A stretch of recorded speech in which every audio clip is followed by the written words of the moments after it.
क्या आपने कभी सोचा है कि सौंदर्य प्रेम ज्ञान और शक्ति का वास्तविक स्वरूप क्या है? क्या केवल बाह्य सुंदरता ही सबसे बड़ी शक्ति है या फिर मन बुद्धि और आत्मा की सुंदरता उससे भी कहीं अधिक दिव्य होती है? नमस्कार, आप सभी का हार्दिक स्वागत है। गुप्त नवरात्रि के तीसरे दिन पूजी जाने वाली 10 महाविद्याओं की अधिष्ठात्री माँ त्रिपुर सुंदरी, जिन्हें षोडशी और ललिता देवी के नाम से भी जाना जाता है, भक्तों को यही दिव्य संदेश देती है कि सच्ची सुंदरता पवित्र विचारों, निर्मल हृदय और ईश्वर के प्रति अटूट भक्ति में निवास करती है।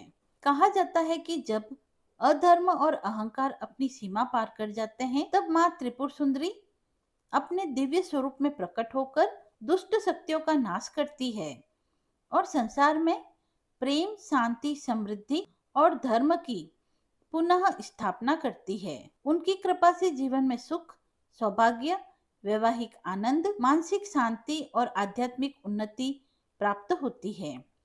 आइए गुप्त नवरात्रि के इस पावन तीसरे दिन श्रद्धा और भक्ति के साथ सुनते हैं माँ त्रिपुर सुंदरी की दिव्य और चमत्कारी कथा और जानते हैं कैसे उनकी असीम कृपा से भक्तों के जीवन के सभी दुख, भय और बाधाएं दूर होकर जीवन आनंद, प्रेम और सफलता से भर जाता है।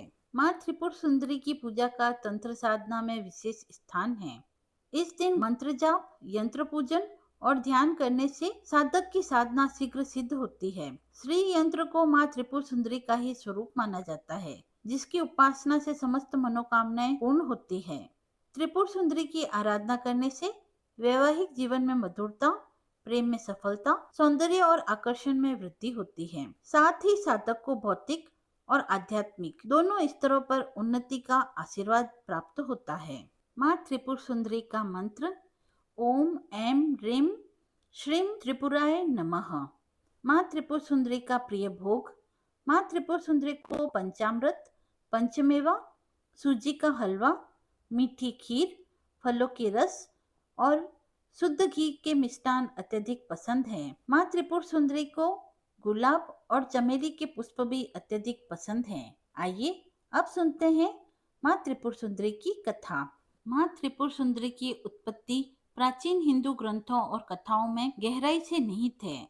उन्हें सर्वोच्च देवी महादेवी का अवतार माना जाता है और वे शिव की पत्नी पार्वती से घनिष्ठ रूप से जुड़ी हुई है। संस्कृत से उत्पन्न उनका नाम त्रि अर्थात तीन और पुरा अर्थात नगर या गढ़ के संयोजन से बना है, जिसका अर्थ है तीनों गढ़ों का संगठक। यह प्रत्यक्ष रूप में भौतिक, सूक्ष्म और कारण लोगों पर उनके प्रभुत्व को दर्शाता है। यह नाम चेतना की तीन अवस्थाओं जागृति, स्वप्न और गहरी नींद का भी प्रतीक है। सुंदरी का अर्थ है जो अत्यधिक सुंदर हो, इसीलिए त्रिपुर सुंदरी का अर्थ है जो तीनों लोकों में सबसे सुंदर है या जो चेतना की तीनों अवस्थाओं में अत्यंत सुंदर है।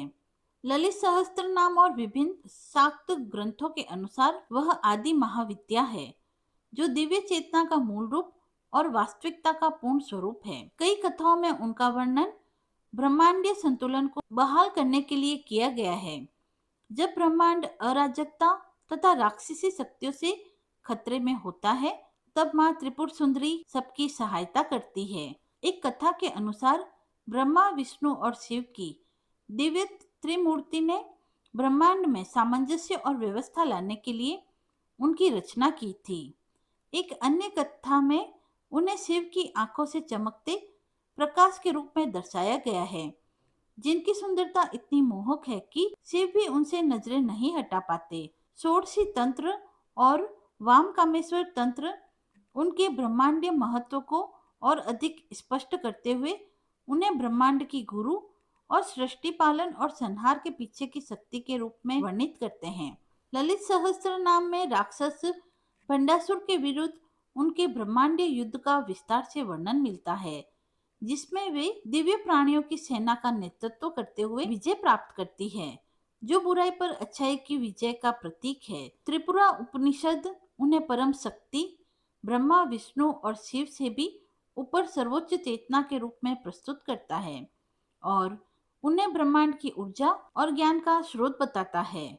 ब्रह्मांड पुराण में वर्णित है कि विष्णु पार्वती जी के बड़े भाई बनकर त्रिपुर सुंदरी के रूप में उनके साथ शिव के मिलन में सहायता करते हैं, जो प्रमुख देवताओं के साथ उनके अंतः संबंध को दर्शाता है। पौराणिक कथा में उन्हें सागर मंथन से भी जोड़ा जाता है, जहां वे समुद्र मंथन के दौरान एक तेजस्वी देवी के रूप में प्रकट हुई और अपनी सुंदरता और शक्ति से सभी प्राणियों को मोहित कर लिया। त्रिपुर सुंदरी के उद्भव की कथा शिव की प्रथम पत्नी सती की मृत्यु के बाद घटी एक खगोलीय घटना के अनुसार, जब सती अपने पिता दक्ष के यज्ञ में सती हुई, तब सती के आत्मदाह के बाद शिव गहन तपस्या में लीन हो गए। आदि पराशक्ति के वरदान से सती का पुनर्जन्म पर्वतराज हिमवत और मैना की पुत्री पार्वती के रूप में हुआ।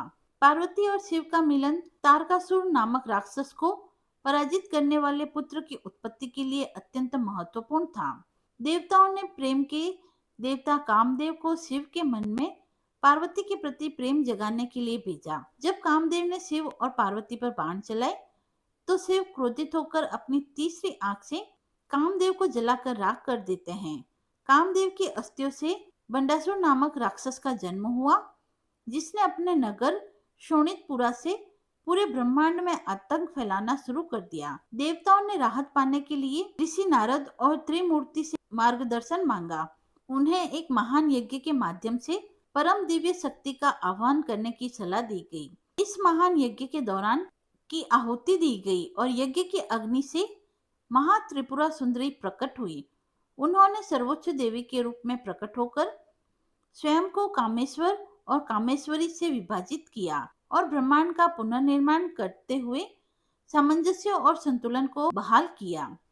तो यह थी माँ त्रिपुर सुंदरी की कथा, जो कि हमें यह सिखाती है कि सच्चा सौंदर्य केवल रूप रंग से नहीं, बल्कि हमारे विचारों, व्यवहारों, विनम्रता और भक्ति में होता है। जो व्यक्ति अपने मन को पवित्र रखता है, दूसरों के प्रति प्रेम, दया और सम्मान का भाव रखता है, वही वास्तव में माँ की कृपा का पात्र बनता है। यदि यह आपको पसंद आई हो, तो आप कमेंट बॉक्स में जय माता दी लिखकर अपनी भक्ति को व्यक्त करें। मिलते हैं अगले वीडियो में, तब तक के लिए धन्यवाद। जय माँ त्रिपुर सुंदरी।